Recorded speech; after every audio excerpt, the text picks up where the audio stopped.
Assalamualaikum warahmatullahi wabarakatuh. Selamat pagi Mbak Zuma, Gugus sebagai pengajar praktik. Terima kasih kami ucapkan atas kedatangannya pada pagi hari ini pada kegiatan pendampingan individu 5 yang sebentar lagi kita akan membicarakan, berdiskusi terkait dengan pasca observasi penerapan pembelajaran berdiferensiasi di dalam kelas yang telah dilaksanakan oleh Bu Zuma tadi. Nah, Mbak Zuma, gimana kabarnya hari ini, Mbak Zuma? Alhamdulillah sehat. Terima kasih. Nah, Bu Zuma, kira-kira bagaimana perasaan Mbak Zuma ketika penerapan pembelajaran berdiferensiasi kemarin? Alhamdulillah setelah kita mencoba mengadakan berdiferensiasi, alhamdulillah ada perkembangan cara pembelajaran anak-anak mungkin lebih fokus karena pertama dari awal kita siapkan mental mereka dengan beberapa kegiatan ice breaking, kemudian kita juga refleksi awal tentang apa tujuan pembelajaran yang akan mereka dapatkan. Alhamdulillah hasilnya sudah baik, walaupun masih ada yang perlu kita tingkatkan. Yang perlu ditingkatkan. Iya. Zuma, nah Mbak Zuma, pada proses pasca coaching ini, kira-kira apa nih tujuan yang ingin dicapai nanti dari pembicaraan kita? Apa tujuan yang Mbak Zuma harapkan dari pembicaraan coaching pasca observasi ini nanti? Nah, Mbak Mira, dengan adanya pasca observasi ini diharapkan kita nanti sama-sama merefleksi apa yang bisa kita lakukan untuk perbaikan kita di selanjutnya. Kemudian sebagai Mira sebagai guru penggerak mungkin bisa mengayomi kami, mendampingi kami lagi bagaimana bagusnya pembelajaran selanjutnya setelah Mira lihat di kelas kemarin. Jadi mudah-mudahan pembicaraan ini membawa hasil untuk pembelajaran berdiferensiasi lebih baik lagi ke depannya gitu ya Mbak Zuma ya. Kita sama-sama nanti belajar Mbak Zuma. Nah Mbak Zuma, tadi Mbak Zuma sudah menyatakan bahwa pembelajaran berdiferensiasi ini sudah berjalan dengan baik. Nah kalau menurut Mbak Zuma, ada nggak kendala-kendala yang Mbak hadapi ketika pembelajaran dan apa itu kira-kira? Ya, kendala yang dihadapi ketika diferensiasi, pertama kendala kemarin kita mengklasifikasikan peserta didik itu berdasarkan kesiapan belajar.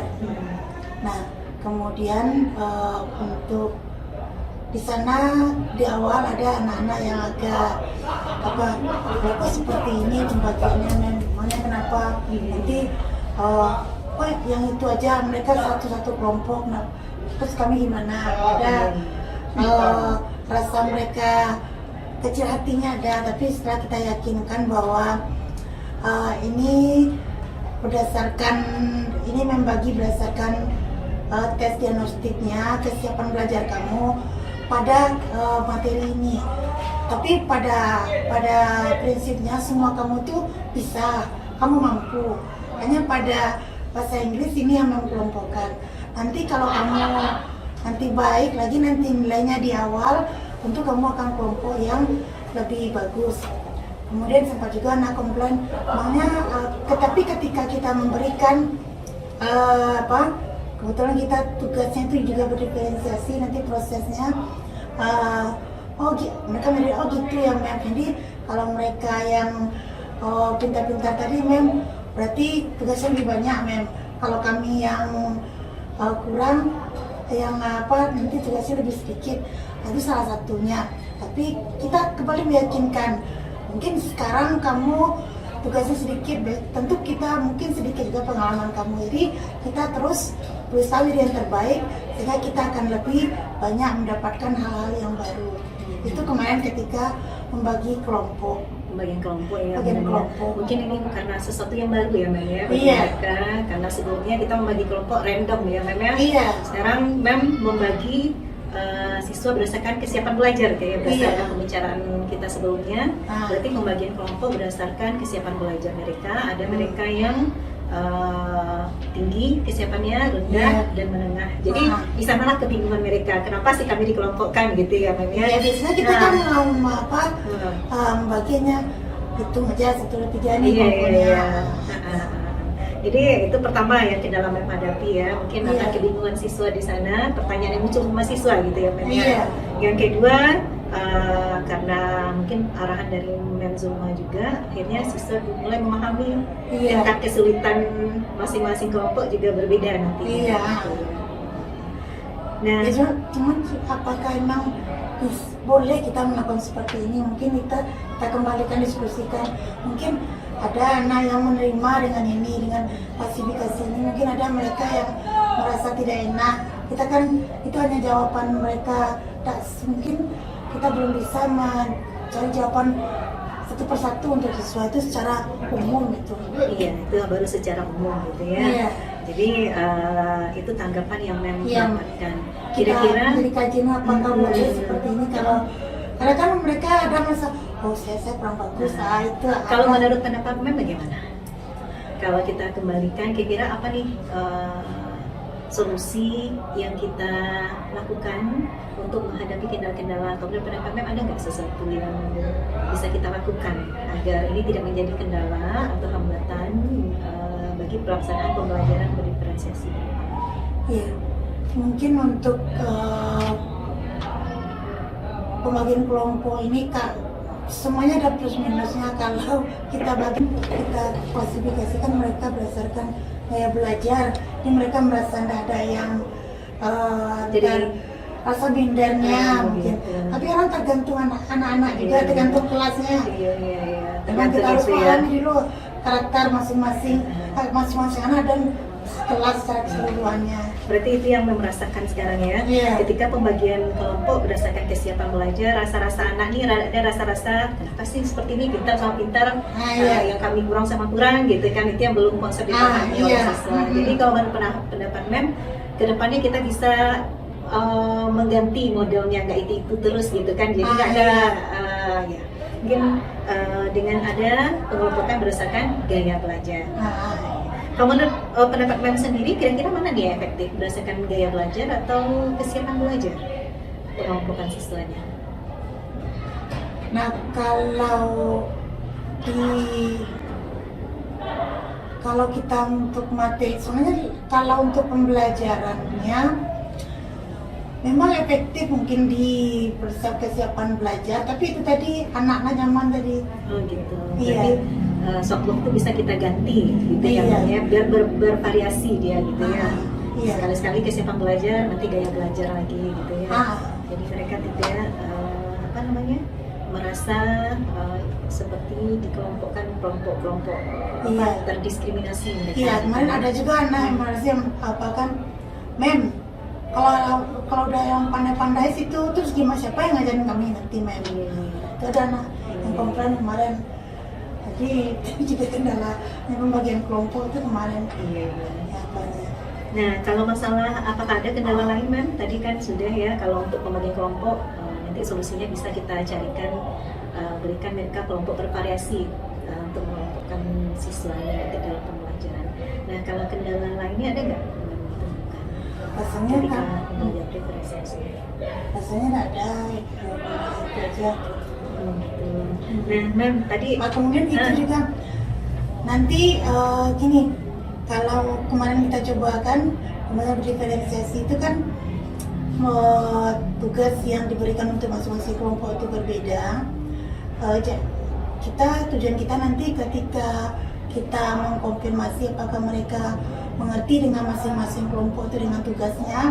Nah, kemudian tugas kelompok yang kesiapannya tinggi ini, mereka nanti yang akan menjelaskan tugas mereka sehingga semua teman-temannya tahu, kita mengerti apa yang dijelaskan walaupun mereka tidak mengerjakan. Tapi kemarin itu yang kita tidak bisa sampai ke sana.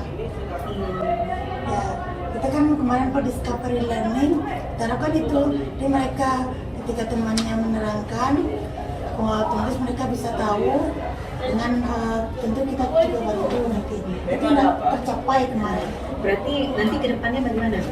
Apa yang akan melakukan agar kendala-kendala yang disampaikan tadi bisa tercover? Apa yang akan melakukan kira-kira solusi dari kendala tadi? Mungkin gini, kita kalau kemarin kita memakai acaranya kan masing-masing kelompok itu berdasarkan kesiapan belajar, yang kesiapan yang lebih tinggi, tugasnya lebih banyak daripada yang tidak. Nah, sementara ketika di akhir mereka semuanya yang banyak ini tidak sempat untuk mengkomunikasikan materi apa yang mereka kerjakan. Mungkin untuk solusinya setelah ini tugasnya mungkin sama aja, tapi mungkin kesulitan soalnya yang dikurangi. Iya, mungkin kuantitasnya sama. Misalnya ketika kita mencari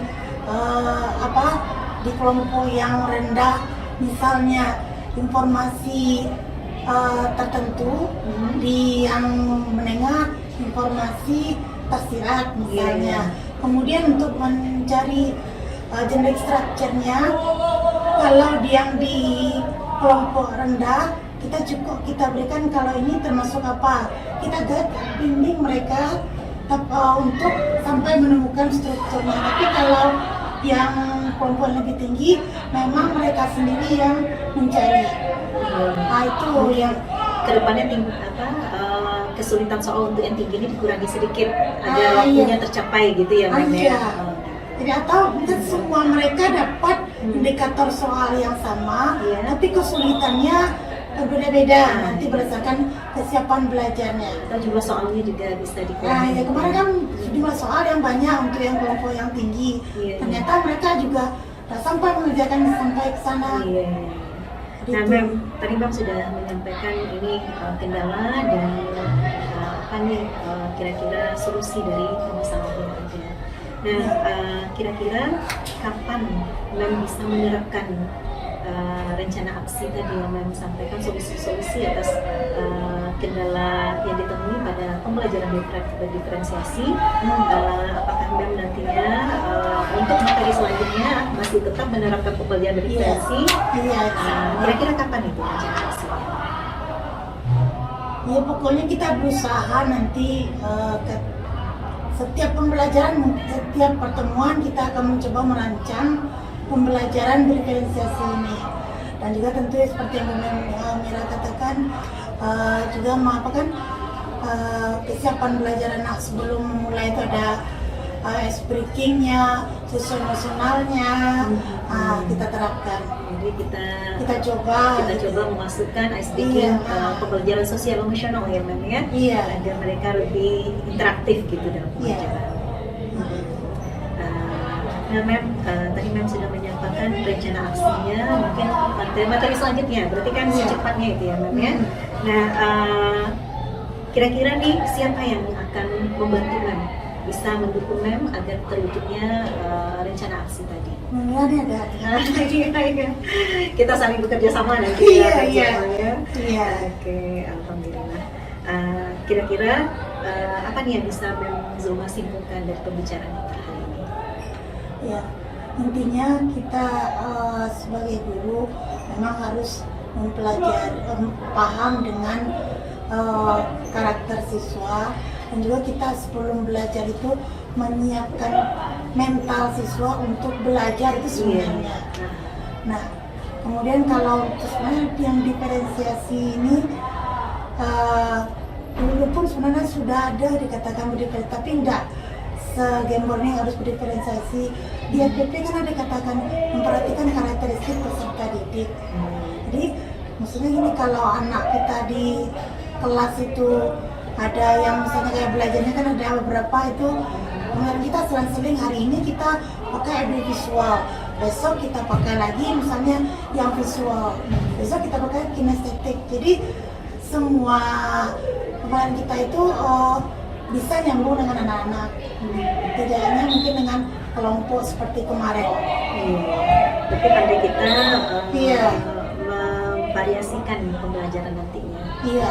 Ya. Nah, misalnya untuk materi teks, misalnya anak kita banyak kita tahu anak ini banyak suka dengan musik, kita ambil teks tentang musik misalnya.